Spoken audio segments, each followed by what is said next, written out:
नमस्कार. 24 तासातील हवामान अंदाज पाहूया. सातारा, अकोला, सांगली, सोलापूर, लातूर, बीड ह्या भागात तीव्र कमी दाबाचे क्षेत्र आता सध्या तयार झालेलं आहे आणि त्यामुळे बीड, तुळजापूर, इकडे करमाळा, अहमदनगर, काळीज ह्या भागातून एक स्थानिक वातावरण बनवून ढग तयार झालेला आहे आणि थोड्याच वेळात सांगली, सातारा, विजापूर जत परिसरात धो पाऊस पडायला सुरुवात होणार आहे. इकडे कोल्हापूर साईडला सुद्धा पावसाचा जोर वाढणार आहे आणि इस्लामपूर परिसर आणि इकडे जतच्या दक्षिण भागातून पावसाची शक्यता जास्त आहे. आणि मायनी, विटा मायनी वगैरे ह्या भागातून सुद्धा पावसाची शक्यता जास्त आहे. अमरावती, नागपूर, चंद्रपूर, गोंदिया ह्या भागात सुद्धा पावसाची तयारी होताना दिसते आणि कर्नाटक भागात सुद्धा पावसाची तयारी चांगली झालेली आहे.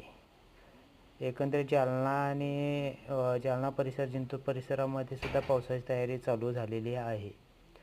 एकंदरीत पाहता पावसाचा जोर वाढलेला आहे आणि 24 तासामध्ये धोधो पाऊस होणार आहे. तो भाग म्हणजे नाशिक, पालघर, मुंबई, पुणे, दापोली, सातारा, रत्नागिरी, सांगली, विजापूर, गोवा परिसर, सिंधुदुर्गचा परिसर ह्या भागात गडगडाटी जोरदार पाऊस व्हायची शक्यता आहे.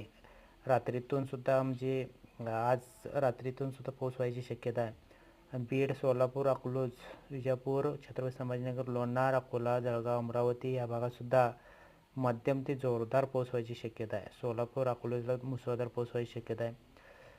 पालघर, मुंबई, पुणे, दापोली, सातारा, सांगलीचा परिसर, कोल्हापूर, सिंधुदुर्ग पूर्ण परिसर ह्या भागात जोरदार पाऊस उद्याही व्हायची शक्यता दिसून आली.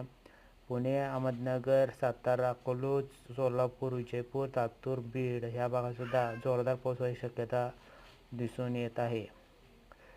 आणि इकडे छत्रपती संभाजीनगर, खाली कर्नाटक भागात सुद्धा पावसाची शक्यता जास्त बनत चाललेली आहे. सोलापूरला, अकलूज, बीड ह्या भागात सुद्धा पावसाची शक्यता, जोरदार पावसाची शक्यता आहे.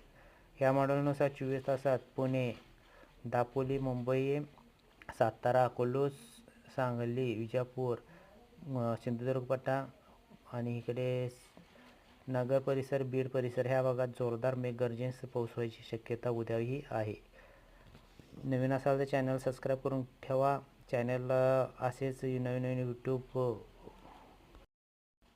चॅनलवरती हवामान अंदाज सोडले जातील. धन्यवाद.